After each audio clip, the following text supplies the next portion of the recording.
भारत की तरफ से ऐसे कदम उठाए जाने शुरू हो चुके हैं जिनसे सऊदी अरब के पसीने छूट गए हैं। और सबसे बड़ी बात यह है कि भारत इस रास्ते पर अकेला नहीं चला है, बल्कि भारत के साथ कंधे से कंधा मिलाकर खड़ा है यूएई यानी संयुक्त अरब अमीरात। भारत और यूएई मिलकर अब उस दिशा में आगे बढ़ चुके हैं जो सीधे सीधे सऊदी अरब की ताकत को कमजोर कर सकती है।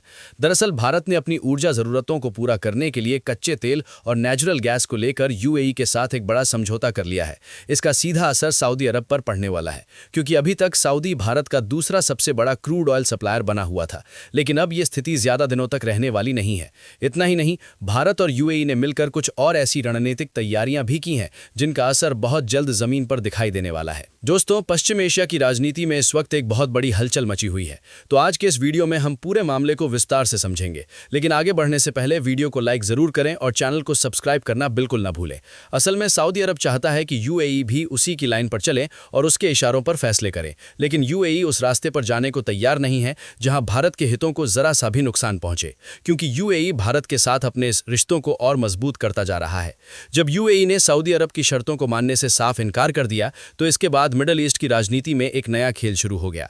खबरें यहां तक आने लगीं कि सऊदी अरब यूएई को क्षेत्रीय स्तर पर अलग थलग करने की प्लानिंग कर रहा है। लेकिन इसी बीच यूएई ने भारत के साथ मिलकर ऐसा दांव चल दिया जिससे सऊदी अरब को जोर का झटका लगा है। और आप सभी जानते हैं कि पश्चिम एशिया में सऊदी अरब और पाकिस्तान का रिश्ता हमेशा से खास माना जाता रहा है। लंबे समय से यह धारणा रही है कि सऊदी अरब पाकिस्तान को हर मुश्किल घड़ी में आर्थिक और कूटनीतिक सहारा देता आया है। इसी कड़ी में 17 सितंबर 2025 को एक बेहद अहम समझौता सामने आया। यह समझौता सऊदी अरब की राजधानी रियाद में अली अम्मा पैलेस में साइन किया गया और इसे नाम दिया गया स्ट्रैटेजिक म्यूचुअल डिफेंस एग्रीमेंट। इस मौके पर सऊदी के क्राउन प्रिंस मोहम्मद बिन सलमान और पाकिस्तान के प्रधानमंत्री शहबाज शरीफ खुद मौजूद थे।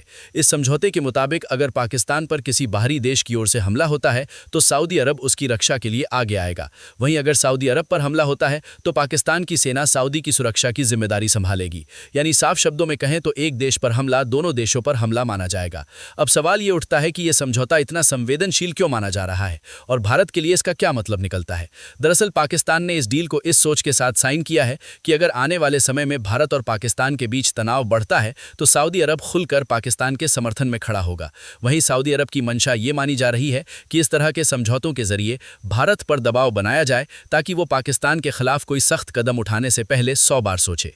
यहीं से सऊदी अरब की दोहरी नीति साफ दिखाई देती है। एक तरफ सऊदी अरब भारत के साथ दोस्ती और साझेदारी की बात करता है और दूसरी तरफ पाकिस्तान के साथ ऐसा सैन्य समझौता कर लेता है।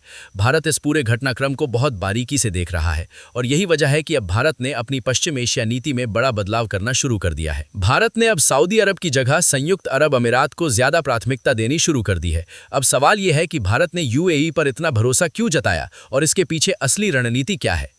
हाल ही में प्रधानमंत्री नरेंद्र मोदी और यूएई के राष्ट्रपति शेख मोहम्मद बिन जायद अल नहयान के बीच दिल्ली में एक अहम द्विपक्षीय बैठक हुई। ये मुलाकात भले ही सिर्फ 3 घंटे चली हो, लेकिन इन 3 घंटों में लिए गए फैसलों ने पूरे पश्चिम एशिया की राजनीति को झकझोर कर रख दिया। इस बैठक के दौरान भारत और यूएई के बीच कुल 5 बड़े समझौते किए गए। पहला और सबसे अहम समझौता द्विपक्षीय व्यापार को लेकर था। दोनों देशों ने ये लक्ष्य तय किया कि साल 2032 तक भारत यूएई व्यापार को बढ़ाकर $200 बिलियन तक पहुंचाया जाएगा। यह आंकड़ा मौजूदा व्यापार से लगभग 2 गुना है। इसका सीधा असर पूरे क्षेत्र की आर्थिक और रणनीतिक शक्ति संतुलन पर पड़ने वाला है। इसका सीधा मतलब यह निकलता है कि आने वाले समय में भारत अपने व्यापार का एक बड़ा हिस्सा सऊदी अरब की जगह अब यूएई के रास्ते करेगा। दूसरा और बेहद अहम समझौता भारत की ऊर्जा जरूरतों को लेकर हुआ है। इस करार के तहत यूएई ने भारत को अगले 10 वर्षों तक किफायती दरों पर एलएनजी गैस सप्लाई करने का भरोसा दिलाया है। यूएई की सरकारी तेल company Abu Dhabi national oil company हर साल भारत की हिंदुस्तान पेट्रोलियम कॉरपोरेशन लिमिटेड को 0.5 मिलियन टन एलएनजी गैस उपलब्ध कराएगी। यानी जो गैस अब तक सऊदी अरब से ली जा रही थी वो धीरे धीरे यूएई से आने लगेगी। सिर्फ गैस ही नहीं, बल्कि कच्चे तेल के मोर्चे पर भी यूएई ने भारत को बड़ा फायदा देने का वादा किया है।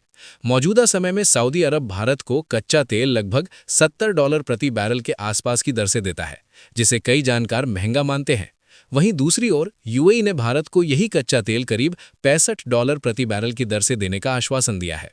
इसका सीधा फायदा ये होगा कि भारत की तेल आयात लागत घटेगी और सऊदी अरब की हिस्सेदारी धीरे धीरे कम होती जाएगी। तीसरा बड़ा और रणनीतिक समझौता रक्षा क्षेत्र से जुड़ा हुआ है।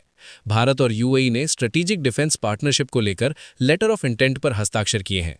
इस समझौते के तहत भारत यूएई की सेना को ट्रेनिंग, अत्याधुनिक तकनीक और सुरक्षा सहयोग प्रदान करेगा। कई रक्षा विशेषज्ञ इसे सऊदी अरब और पाकिस्तान के बीच हुए सैन्य समझौते का सीधा जवाब मान रहे हैं। अब बात करते हैं उन समझौतों की जो भारत और यूएई के रिश्तों को बिल्कुल नई ऊंचाई पर ले जाते हैं और सऊदी की रणनीति को सीधी चुनौती देते हैं। चौथा अहम समझौता अंतरिक्ष क्षेत्र को लेकर किया गया है। इस समझौते के तहत भारत की इसरो और यूएई की स्पेस एजेंसी ने संयुक्त और व्यावसायिक सहयोग को बढ़ाने पर सहमति जताई है। इसका मतलब ये है कि आने वाले वर्षों में सैटेलाइट तकनीक, स्पेस रिसर्च और कमर्शियल स्पेस प्रोजेक्ट्स में दोनों देश मिलकर काम करेंगे।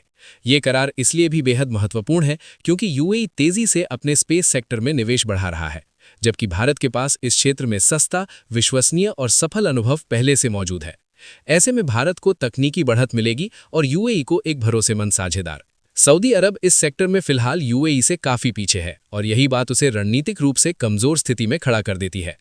पांचवां और सबसे संवेदनशील समझौता परमाणु सहयोग को लेकर हुआ है। भारत और यूएई ने शांतिपूर्ण न्यूक्लियर एनर्जी सहयोग को और मजबूत करने पर सहमति जताई है। इसके तहत बड़े परमाणु संयंत्रों के साथ साथ छोटे मॉड्यूलर रिएक्टरों के निर्माण पर भी मिलकर काम किया जाएगा। इससे भारत की भविष्य की ऊर्जा जरूरतें सुरक्षित होंगी और यूएई को भी एक स्थिर और भरोसेमंद ऊर्जा स्रोत मिलेगा। अब सवाल ये उठता है कि भारत आखिर सऊदी अरब पर अपनी निर्भरता कम क्यों कर रहा है। विशेषज्ञों का मानना है कि भारत जो पैसा सऊदी अरब को तेल के बदले देता है, उसी धन का एक हिस्सा पाकिस्तान को आर्थिक सहायता के रूप में पहुंचता है। पाकिस्तान उसी सहायता का इस्तेमाल भारत विरोधी गतिविधियों को बढ़ावा देने में करता है। यानी कहीं न कहीं भारत के ही पैसों से भारत के खिलाफ माहौल तैयार किया जाता है। इसी वजह से भारत अब अपनी रणनीति में बदलाव कर रहा है और धीरे धीरे सऊदी अरब और चीन जैसे देशों पर निर्भरता कम करने की दिशा में आगे बढ़ रहा है। यूएई के साथ हुए ये पांचों समझौते इसी बदली हुई नीति का हिस्सा है। इससे भारत को सस्ती ऊर्जा, मजबूत रक्षा सहयोग और बेहतर रणनीतिक संतुलन हासिल होगा। वहीं सऊदी अरब के लिए ये स्थिति एक बड़े झटके की तरह साबित हो सकती है। ये भी समझना जरूरी है कि अब तक भारत अपनी ऊर्जा जरूरतों का एक बड़ा हिस्सा सऊदी अरब से पूरा करता आया है। कच्चे तेल, एलएनजी और पेट्रोकेमिकल उत्पादों के रूप में भारत हर साल अरबों डॉलर सऊदी को देता रहा है और इसी वजह से भारत सऊदी के सबसे बड़े और भरोसेमंद ग्राहकों में गिना जाता था।